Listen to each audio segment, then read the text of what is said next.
Duk-Ki, thank you for joining us on the Claima Stories podcast presented by Vista. We appreciate you coming out here to Portland, man. How you feeling? Good. Thank you, man, for having me. Being back in Portland, and it's wonderful to be able to talk about my journey and my process. So I appreciate you guys having me. You've had a couple different journeys and careers and experiences. I think it's fun to be able to get into that, especially because a lot of times, sometimes we grow up thinking that there's only one direction, but a lot of times there's a lot of different directions and pockets that we could get into, Yeah. And then we saw you a little bit in DC last year when we came through for Raleigh, for Dreamville. Yeah. And Storytellers I'm sorry for Storytellers, for Howard Homecoming. Yes. Which is dope. It was great energy in the city that weekend. So, Yeah. But yeah, tell me what's been going on. How's been the 10 years, 11 years back since you've been in Portland? I mean, Portland looks different Yeah. a little bit, not necessarily for the better, Yeah. but also like every other city, it's growing. Yeah. So, I can see like there's more food spots and there's, more shopping and that kind of stuff. But, Portland's just rich with tradition. I mean, it's a beautiful city. I like coming here, and, I used to visit here a lot for like Nike and Adidas. I was going to ask you, I was like, wait, you coming in for account meetings and figuring out, looking at lines and all that stuff? Yep, pre-lines, and the first time I've ever been to Portland was back in like '92, I want to say. So Nike had 3 buildings. That was it? Yes. 3 buildings, and rest in peace to Sandy Bodecker. He was our tour guide. Oh, wow. Yeah. That must have been a really fun tour guide. It was. Come on. It was. Now tell me, talk to me a little bit about childhood, right? So where'd you grow up? Where were you born? So I was born in South Korea. Okay. So I was born in South Korea, and I lived there for the first 12 years of my life. And my dad worked for the U.S. government, so we had an opportunity to legally immigrate to the United States. He had a job lined up, so we decided to move because my parents thought that it would give me the best opportunity to, get the best education possible and just, grow. So, what was that day-to-day like in Korea before making that move? Because you didn't move till you were 12, and so you're Right. like, you got a whole life, you got friends, you got routines, all that stuff. What was that like? I mean, I've had pretty vivid memories, even though like I always kind of consider like the day I came to United States as like my second birthday. Like I was a baby again. It transformed. But my first 12 years in Korea was good. I mean, a lot of hiking and like the outdoor life. Just going to like, Oceanside and like eating, fresh caught fish and like seafood, that kind of stuff. Did a lot of traveling on weekends. Where would you go? Just like in like further out of the city, like jumping on planes, or just like trains and kind of? No planes. The first plane ride I ever had was coming to LA. LA. Yeah, just getting in trains or cars and taking long rides. The Korea was back then like not as industrialized as we know it. Like it's a world power now, but back then it was still struggling to survive and actually thrive as like a newly emerging like a technology and like a culturally they were just trying to emerge out of being in a war. So it was different. And I think, not until like after we left and 1988 Olympics came around and the world got to see the whole country, they didn't come to like the industrial stage. So it was like, it was the pre-good life in Korea. So it was like, some of the parts, even in Seoul, were like very third worldish. Wow. We used to play kickball. We used to take like a tea kettle and throw like fake diamonds. And then play like a kickball, and then play like stickball and stuff like that. Yeah. Did you feel like during that time, did you notice that there was anything different, or were you just a kid and you were just having fun and you were okay as far as you knew? Yeah, no, I was okay as far as I knew. I mean, like, back in those days, there were a lot of like bullying and things like that, and there were a lot of fights at schools.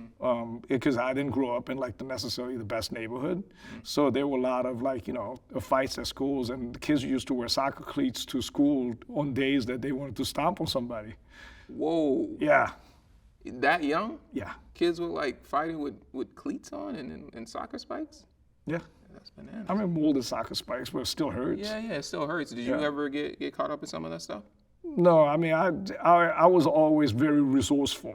So, I would go befriend like the older guys or guys that got held back in grades, help them with homework or, help them with just school in general. So, they'll be able to either protect me or like, they'll do whatever I need them to do, take care for me. You were like, I'm going to figure out how I can navigate this. Yeah. Did you have any siblings? My brother is 12 years older than me, so so he was completely- already, he was in college, and part of the time that, like when I was about to leave, he was in the Army, because, you had to go to mandatory service. And that's another thing that my parents try to avoid for me is like having to go serve in the Army. Yeah. So, Yeah, they wanted something different for Yeah. you. And so around 12, y'all moved to where, California? we moved to California, so we landed in LA, and that was just a whole culture shock because like it was middle of December and it was like 90 degrees. I mean, I would have loved that. So imagine, me as a little kid like coming off with like parka and like a blanket, and it's hot, and Yeah. I don't want to walk. I don't want to like do anything. Like I just want to see the sun outside. And we also had to wait for a long time before like our final plane, which would take us to where we settled, which was Monterey, California. It's in Central Coast. Beautiful town.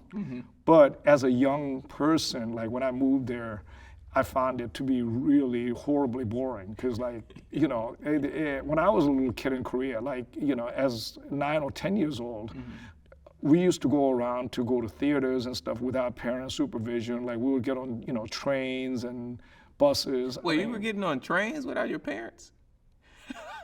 Different times, man. Different like, times. I think if you talk to like anyone who grew up in like New York City, that's, in their like early 50s or like late 40s right now, they'll tell you the same thing. Like they used to get around with no concept of like, the dangers that were around. Present, right? Because Yeah. there were still, stuff going around then, same stuff that's happening now, but it just doesn't feel like maybe it was at present or folks didn't talk about it as much. But it's funny, you remind me of like my childhood too, but I wasn't going on trains, Ducky, but I was like on a bike in the neighborhood. Right. I think the boldest I got was like taking my bike into another neighborhood. Right. But you actually got to travel though. I mean, like you got to travel around the city. Like it's still a small area to cover, but like, you got on like the city buses and you got on like the city metro or, subway or whatever. And you were able to go from, place to place. I mean, like when I was a little kid, after school, we used to go to a TV station in the hopes of getting picked for a quiz show. So like I had this like a little rat pack of friends that, I was like the ringleader. We'll take like bus 2 stops over and just sit there and hope to meet like celebrities, get autographs, or like, hopefully like the security guard takes pity on us and let us like go into auditions or like, go to the taping. Yeah. And they finally did. Whoa. Yeah, I won like an encyclopedia set as a 5th grader. What did that experience do for you? Like, you're 5th grade, you're able to kind of be on TV, be in the media, be a part of this thing. Did that unlock anything for you? I mean, I think looking back, I think it just gave me the idea that if I hustle hard enough, I can get discovered doing stuff, whatever it is. Yeah. But, again, like just being resourceful. Like I think that's like the key takeaway for anything that I've ever done as a child or as an adolescent was just, being resourceful and try to figure out a way to talk to people and talk my way into things. I like that. Tell me about life in Monterey. So outside of like weather being different in California, Monterey probably was a little cooler in temperature, right? Yep. and then not having much to do. How did you feel as far as like you as a person and you as your family? Was there a community of folks there that at least maybe you saw yourself a bit in that community? What was that like? Well, I mean, I didn't feel like I was in the community that my parents belonged to, because they came here as immigrants and they immediately gravitated towards like the Korean church. And you know, they were basically very stuck in their old ways. Like, you know, the funny thing about immigrant community is that like whenever that sort of the transition point, as I call it, happens, that's the time warp that you're stuck in. You know, so if a person came over in 1972, you're thinking of your old country in 1972, but America also doesn't change, you know, moving forward from 1972, like you're stuck. You know, maybe it's the trauma of like, you know, okay, getting accustomed to new culture or, you know, whatever it is. But like, you know, it just seems like people have this time warp where like, you know, they stop, everything stops. It's a frozen moment for them. So, you know, I knew right away, like when I started, you know, interacting with some of those folks, that they're not accepted by like the mainstream American culture. If anything, they weren't even like really kind of willing to learn about, you know, their pop culture or anything like moving forward. And this is the early 80s. So it was exciting times, like, you know. There's a lot happening. There's a lot changing in America in the 80s. Yes, I mean, music videos just came out. You know, MTV, like I was around when MTV had that, you know, the astronaut and the flag. Yeah, so like, you know, all of that stuff just, you know, happened right before my eyes. Wow. And, you know, I didn't speak a single word of English. Like, you know, I had to learn. Like, you know, fortunately, my father was a translator. So, you know, I had some help, but he didn't teach me any English before we moved. You moved, so you were really having to learn and make a lot of mistakes and not be a part of a lot of conversations. And how did that make you feel? Well, I think not speaking the language is not as even traumatic as like not being able to fit in and understand the culture. Like, you know, being part of like the teenage culture or pop culture. So early on, like I knew that like I was dressed different. My haircut didn't fit in with everybody else. Like, you know, I had a bowl cut. I had like a really tremendous bowl cut, like, you know, looking like Andy Warhol. You know, the bowl cut and a turtleneck, you know, like, and that's just not normal, right? And I found that like my classmates make fun of me, or like they'll take advantage of the fact that I don't understand English. So like, you know, they'll ask questions in a way where like, you know, they just basically can meme me in ways. Make fun of you. Yeah. So I mean, you know, it's just kind of like the whole like the wordplay, like when did you stop beating your spouse? You know, if you say yes, I mean, if you say like, you know, the time, then you used to beat your spouse, you know. But like, you know, when you say no, like you're still beating your spouse, right? Like, so they like trick you into agreeing to these really, you know, bad things, and you're like, that's not what I meant. And I even know what y'all were saying. Not at all, you know. And then, you know, I was in ESL class, so that means ESL? English as a second language. So I was in like a trailer, you know, in my middle school that was like reserved. Because they would have these separate centers for different classes and stuff. Yeah. So I mean, I experienced that.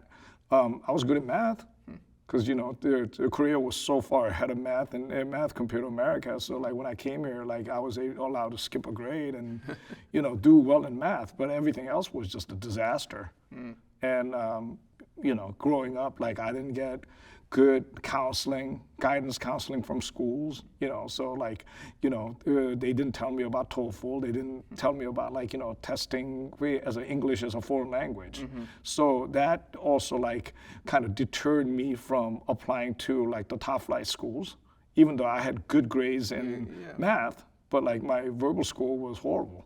So, you know, that went on for a while. I mean, I played sports as a way of like fitting in.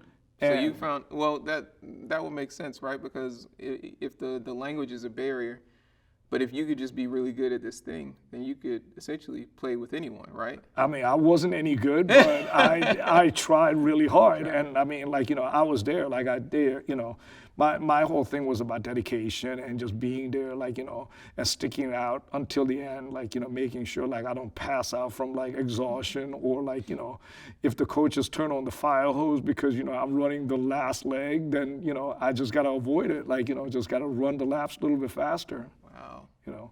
But I mean, like, this is the 80s, right? Like, the abuses like that were considered normal. Yeah, I mean, like, just the reference of, like, the fire hose is like, could you imagine that happening today? No You'd be way. fired. You'd be fired. You'd be all over You'd get the media. sued. You'd be sued. Your life would be ruined. So talk to me as you're finding your space and trying to figure out things that you can resonate with and you can enjoy this culture. Hip hop starts to become a part of your world, Yes. right? How does it get introduced to you? So there was a student that was a year older than me, and he was like a big man on campus at the time. Like, he was taller and stronger than everybody, and he was like a forward on the middle school basketball team. And Mike was like the first person who showed me. He was like one of the few people that showed me a lot of just, friendliness from the get. And instead of like trying to take advantage of like, the fact that I didn't speak English or I lacked understanding, he was trying to, include me in a lot of things. And, he'll tell other kids like, hey, stop messing with him, man. Like, he's just trying to learn and fit in, like, leave the kid alone. Yeah. And I noticed that everything that he did, like, all the girls, all the guys, like everybody was jocking him. But one field where like he kind of stood out and everybody kind of like sort of were annoyed by him was his choice of music. And he listened to hip hop, And the first record that I ever heard him play on his boombox was Apache by Sugar Hill Gang. Yeah. And I was fascinated because I've never heard music like this before.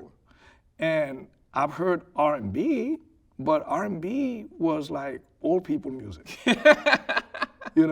and it wasn't that different from rock and roll. Like, same thing, like, it's just older.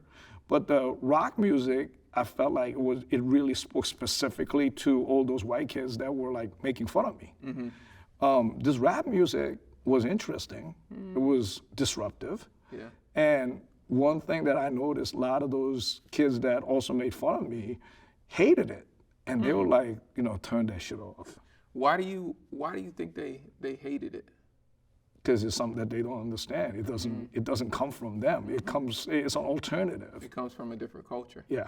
And at the time, it's also the culture that they were trying to oppress. Right. Because 80s, late 70s, early 80s, I mean, we haven't really gotten away too far from those days, right? Like, I mean, we live in a much more integrated society and much better understanding of like each other's culture. But things were very segregated back then, right? So playing black music was sort of being frowned upon, especially in a predominantly like white area. Yeah. And also like, in the context of like, competition, this is like a mostly white team getting killed by some of these, black dominated basketball teams, right? Right. And these are the kids that are coming out with that same music, and your best player, who's a white guy, is listening to that same music. Right. So it rubbed them the wrong way. And, I'll hear like parents saying like, turn the jungle music off. Wow. It was blatant. Wow. Right? But like that kind of like, as a young mind who like thought himself as an outsider, that like made the light bulb in my head go off. Like, I like this. This is like something different. Like this, I identify with this way more than anything a else. jukebox hero or, things like that. Jesse's Girl. Like those things were popular. Yeah. But like, I didn't really. You just didn't gravitate towards No. it. It's same with me. It's just the differences of it. It because it never was. It never was for me. It wasn't meant for me to resonate with it. I would never have those experiences as I grew up. And it's interesting at times when you are in communities and environments where predominantly large white environments, and those are their reference points. And it's always hilarious to me when folks assume that those are also our reference points. And I'm like, I have no idea what that song is. Never heard it in my life. Never will. How did that community start to, and just the music, how did that start to influence you? Well, I mean, I felt like, honestly, like I felt like I was a little bit special because I listened to this, right? Like, because breakdancing was becoming popular. Yeah. Did you dance? A little bit. A little bit. Yeah, I mean, we used to bring cardboards to school and, get yelled at by like the security guards and whatnot. I tried to bring a boombox. Like I saved up money and bought a boombox and I brought it to school. Like first day I brought it, my assistant principal called my father and said like, he can't have this, But like it was interesting. And like, we had like a sprinkle of color in my high school too. Like, there were a couple, black kids and there were, a couple like Mexican kids that were into dancing. And like, we formed like a little, cipher and, did what we could. But, that was like, I try to learn as much as I can. And, like the thing was, in those days, rap records came out like maybe once every other month. Oh, wow. That's crazy because there's like, I don't know, 100 or so, 1,000 songs every day now. 1,000 songs get uploaded to SoundCloud every second, right? So back then, like, you didn't really have to look that far. Like, I remember when world famous Supreme Team and, Malcolm McLaren, Buffalo Gals, like they had a cool video. So I went and got it. Like, I saved up money, got the record. I didn't want to get busted, my parents, so I slid it under my like door. Got it like, later on when everybody went to sleep. Yeah. So that kind of stuff. I mean, like, discovered Def Jam, things like that. Just, you bought records based on a label. So if the label, like, for example, Def Jam. So take me through that process. What do you mean if you bought it because of a label? So back then, like when Run DMC came out, right? Like Russell Simmons was managing them. So by association, Def Jam, when he started Def Jam, was a legit, resource. So that meant so what you're saying is anything Def Jam, you felt like had to... It's vouched for. So you were like, oh, it's good. gonna be great. It's automatic. Yeah. So when LL Cool J came out, I mean, he was kind of strange with like, big white go-go boots and all that, but like, he was on Def Jam, so he must be good, He must be good. And then like, he's got Adidas on, and Run DMC got Adidas on. Like, I need to go buy me some Adidas. It was like that. It was like that. Yeah. What did your parents think? Thought I was strange. And, I started hanging out a little bit more with like, friends of color outside of my school, which, they thought was also strange because like, how am I meeting these guys? And, it's all like connected with music and sports, but, it's kind of strange because like, they knew like my classmates, because you'll see them at school functions and banquets and all of that. And then like I have a whole other set of friends that I met through my boy Mike, and Mike was going to a private school at the time. So like I'm at a public school in town. He's at a private school, and we all kind of like gather at his private school. And he had a radio show, and it was he had a radio show. And because they had a transmitter, so like we would gather up, and that's where like I met a lot of my friends. Huh. He had a radio show. This is crazy to me. Like, I'm tripping. Did you ever jump on? Did you ever participate in the programming? Yeah. What were you doing? I would like, get on and play the records if he goes to the bathroom, make announcements, that kind of stuff, any opportunity. Yeah. But it was, it was like just emulating whoever like we heard. So like I grew up in that, Central Coast and close to Bay Area. So like, there was a station called KSOL, KSOL. and there was, all these individuals that were great, air personalities, and we try to, emulate those guys. Yeah, those are the reference points. So you're trying to, you think what they're doing is what you should be doing until you Right. start to figure out like what you want your own vibe to be. Right. Yeah. But also starting in hip hop, it grew my appreciation for like other forms of R&B and jazz, and there was, at that time, there was a lot of fusion jazz. So Herbie Hancock, teamed up with Grandmixer DST, that was a big breakdancing record. So I got into that, and so on and so forth. So just started collecting records, and I thought I was a DJ, so I went out and got some Mickey Mouse turntables first, and that didn't end up really well. So I started saving money to get the techniques. What happened? You just were you not getting gigs, or you felt like you just couldn't get the technique and stuff down, or? No, the equipment wasn't right. Oh. Because Techniques 1200 is expensive. Oh yeah. So I had a home style Fisher turntables. And those are good for just playing the music on your stereo system. Because you remember as a kid, you remember those big rack stereo systems, right? Right. So you take away components and you try to put together a makeshift, DJ setup. But then, you look at TV and these guys all have the strobes on the 1200s, and they have the mixers, and, the Gemini mixers were big. And I wanted one of those, but you had to travel to San Francisco to buy them. You couldn't buy them in local stores. We didn't have Amazon back then. Yeah, we didn't have Amazon back then. What, you, as a kid, you were jumping on trains to get to all these places. What was stopping you going to San Francisco?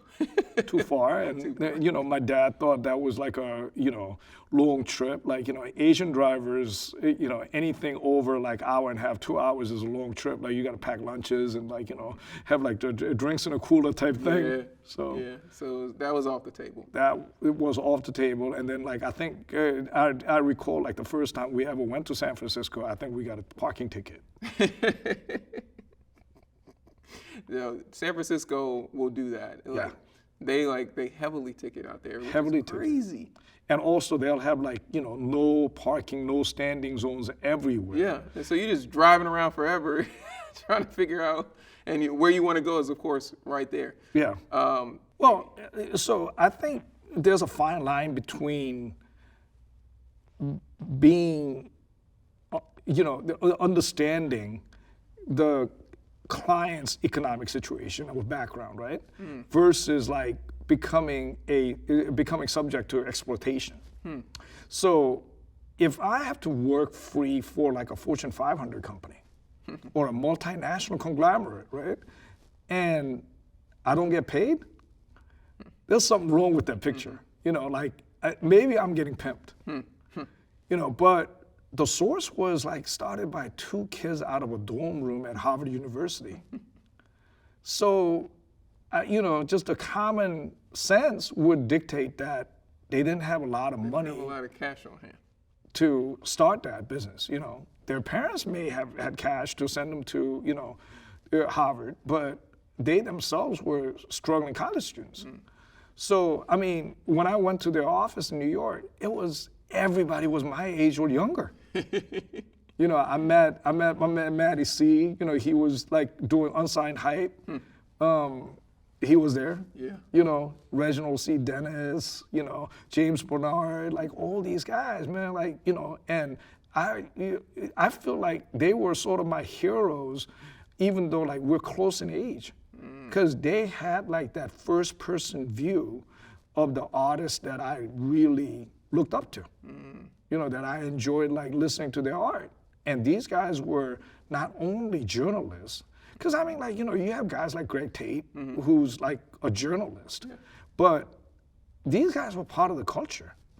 And it's I think in 90s when Source and those guys, came along, for the first time, they blurred the line between a person who's part of the culture versus an objective writer. Right. And I'm not saying we don't need objective writers, because I think that's refreshing to have somebody from outside the window looking in. Just being able to observe, right? But it's also a different lens to be immersed in it, in the culture. and you're being more of a documenter. Right. Right. And also like they're able to amplify the voice of our own community because they come from it.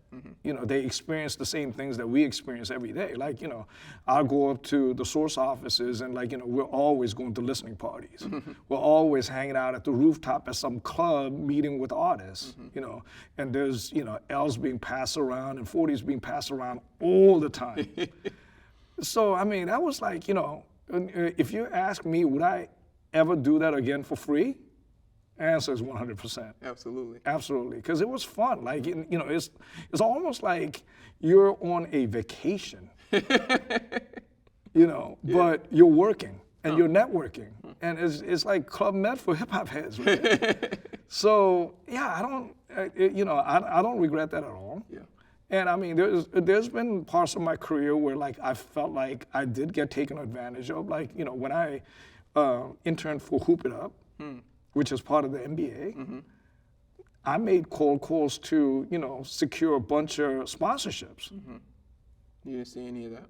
That's definitely being taken advantage of. That's being taken advantage of. Yeah. For sure. But again, in that instance, right, there's probably like thousands of kids that want to somehow land their feet in the NBA doing something. You know, if you're not good enough to play ball, if you're not a coach, like how do you get close to that matrix? Right. And you got to figure it out. And maybe the way to do that is by volunteering and being useful. You know, so even in that situation, like I met a lot of people, a lot of great people. And it was like, you know, 3 months of my life where like I wore a suit and tie every day to go into office. I don't regret it. Yeah.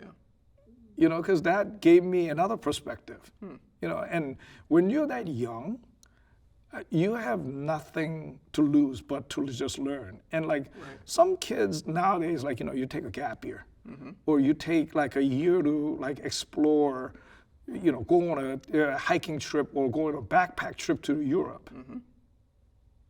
I mean, you're still wasting money. Either way, you're still paying. You're still paying you for know, something. you're still paying for something. So, you know, to work and gain work experience for free, I don't necessarily think it's that bad. Yeah. You know, I mean, we used to travel to like music conferences, right? And I didn't really have like a sponsor or like a job to go to music conferences other than to network and like hopefully find a gig or find like a contract to work on and to gain relationships. I mean, when I was like 23, 24, I used to sleep on people's floors. You know, if one of my friends had a corporate record gig and like it had a hotel room and had like extra room, we'll get a cot. Yep. I'll give them $25 to get that extra cot. I'll sleep on that cot. Yeah. You know, and I mean, there's been times when, like, you know, we rented a vehicle and slept in a vehicle. Like, you know. Did what you had to do to get where you wanted to go. Even if you necessarily know where you were going, you were very trusting that as long as it was in this space. Yeah, and as long as it was safe, and I wasn't taking advantage of somebody, and I didn't humiliate myself, I was fine. You're like, I'm fine. Yeah, you know, like, and I mean, you know, your podcast is Claima stories, right? Like you're trying to claim a seat. You know, you're trying to get your seat on the table, right? Well, to get that seat on the table, you got to work for it. You don't claim it just by like saying I'm entitled to it. Nobody's entitled to shit. You know, like you gotta earn it. You gotta earn it, and I think sometimes folks just get a little too caught up in like the table aspect of it. And the thing I always say is like it doesn't matter if it's the table you built or if it's the table that somebody else built. Yep. Either one takes work, right? Like you're just not gonna magically appear at any one of them. Like they all take effort and work and time. essentially, that you have to put in. And nobody's gonna like buy you resources to build a table. Yeah, you better come out of pocket and go to Home Depot, right? You gotta put some skin in the game. Exactly. Now tell me, a part of this process and a part of this, like you're going on this journey, you end up meeting like different folks that have become like these powerhouses in vast industry, Yes. but all connected to hip hop. So Yeah. one of those being Diddy, which at the time we knew as Puff. Yeah. How did that relationship take you to the next point in your career? Yeah, I think Puff was down here after the whole City College incident, and I read about it in like the New York Post or Daily News. So he unfortunately had like some issues with like the security at the event, and some people got hurt.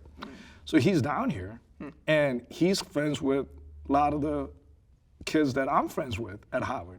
And he's just like, hanging out in one of the Howard dorms and like living there at the time, right? So I approach him and I'm like, can we do something? And, what do you do? I promote, So he's like, okay, I mean, you can probably help me out with delivering records to some people, I'll introduce you to such and such, So I go to New York, go to Uptown, and he introduced me to like other cats that do promotion, and I get their records, and then like I use the same, like I get reference from those guys, and I meet some more people at other brands, and I'm getting records. And then there's a gentleman named Sir Charles Dixon. He's a world-renowned DJ, and he's from DC, but he was at WBLS in New York at the time. And Charles was like, hey man, you can actually make money delivering these records. You're like, huh? And he worked at Tommy Boy at the time. And he was like, how'd you like to be like our rep, or, we'll put something together. We'll just, it's not gonna be a lot of money, but we'll put something together where like, you can help us track down DJs and, put records in their hands. And I'm like, sure, let's do it. And then, it helped that I knew everyone that was like somebody. Yeah, that's the benefit of you genuinely being interested in a part of the culture. You already knew the people that would need what you were trying to get to them. Yeah, and also like, there's such a 3 degrees of separation, right? Like one of the reasons why I wanted to meet Puff was because, Puff was actually related to Hev. Puff was actually related to Pete Rock, like, they're neighbors and they're, cousins by marriage. Like, there's, like Mount Vernon is a small community when you really think about it. And, you learn about that through the source. You learn about that through like friends of mine that talk about them, because like everybody's close. It's still a small circle. Yeah. And it's like when you know one person, you're pretty much made for everybody else, because like you're such and such's boy. Right, and that's how that reputation carries, right? So whether your rep's good, it carries. Whether your rep's bad, it carries as well. That's what happens in these small circles. Exactly. So I'm, carrying records for Tommy Boy. I'm carrying records for like, different brands, different labels, and then I get an official business card from Chemistry Records, PWL Chemistry, and they had Diamond D and the Erotic Exotics. Yeah. Right? Sally Got a One-Track Mind, that record. Yeah. They gave me that record to promote and said like, get it on mix shows, get it on college radio, like help us out. And, they gave me like 60 copies of the record, and I'm just like, yes, like I can give it to everybody. Like I'll be like the most popular, guy, right? So like I'm going around like giving these records out. And then, the next request comes in. It's like, hey, Diamond's going to be down in your way. Like, he needs to go to a radio station. Like, can you accompany him to a radio station? So I'm starting to do that, And then I get a call from Delicious Vinyl, which is in the West Coast, and said, like, so-and-so from PWL Chemistry told us about you, and we want to acquire your services. So now I got a project, working with Orlando at Delicious Vinyl Yeah. doing Far Side. And Far Side has this manager named DJP, Paul Stewart. And DJP, like me, is like sort of an anomaly in the business because he's a white guy who's a DJ in predominantly black world. Right. And P was like, B, you kind of remind me of how I came up. Can you work with my guys? Huh. So I'm taking Farside to radio stations, booking him on, these gigs. And like, you talk about me working for free, right? Yeah. A lot of those guys, when they're coming up, like, radio stations would have concert, like, fall jam, summer jam, winter fest, whatever. But they're not paying. They're not getting paid. Yeah, they're just it's like, a promotional they're trading appearance. for a promotion. So I had them out here. I probably flew them out here like 3 times to perform. Yeah. And they became huge. And Your Mama record was kind of big, and then Passing Me By was huge. And DC was the first market to break that on commercial radio. Wow. So now my reputation is getting bigger. Yeah, because they're like, oh, he's out here actually getting placed, and his artists or like the artists he's working with, they're like, not just college radio, but commercial stations. Yeah. So, Interscope, which is at the time fledgling label, right? Like the brand new label. Yeah. Tom Whaley's their A&R person. They called me, and there's this guy, Faye Duvernay, who went on to work for Death Row and everything. Faye calls me up and says like, yo, I want you to work my records because I know you work with Steve Rifkin and all these guys. Like, I want you to work my records. So I get this artist named Tupac.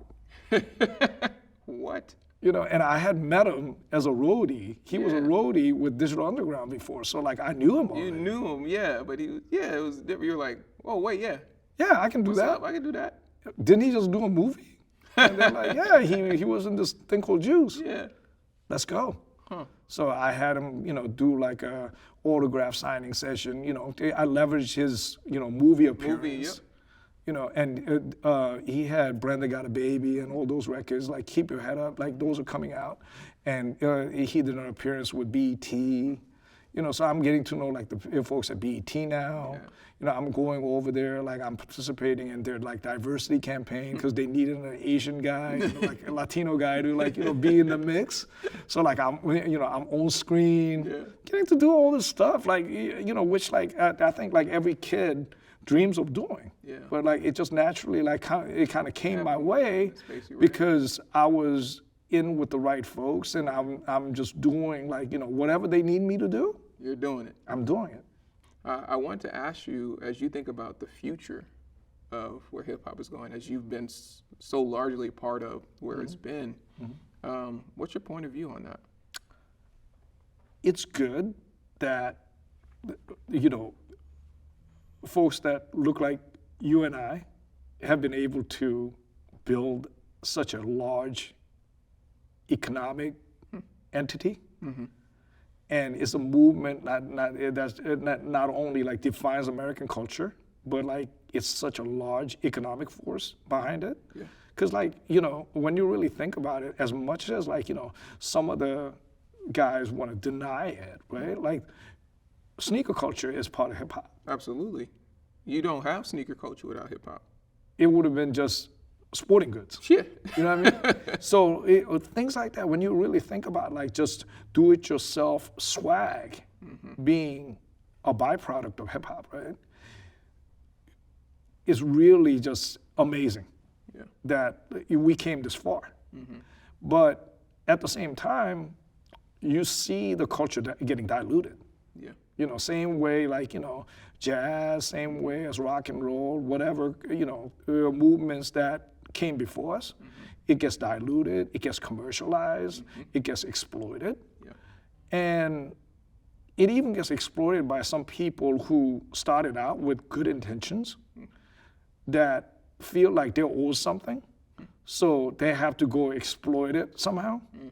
So you have that, but you also have like new people coming in just with the whole commercial exploitation in their minds, and they're not really thinking about advancing any thoughts forward. And like, where I see it, I kind of wish we would have like, different segments. What do you mean? Like, we had conscious rappers in early 90s, Yeah. right? Conscious rappers, the native tongues movement, like some of that, I want to see the revival. Because like there's no love. Like hip hop right now is just about access, like, excess, not access, but excess. Like, it has to be like really over the top. Yeah. And Feels more like entertainment than actual. it's WWE, man. Yeah. So like, I want to see love. I want to see like what gravitated me towards it, which was like, feeling of the kinship, right? It's not really quite there right now, so like I want to see the love.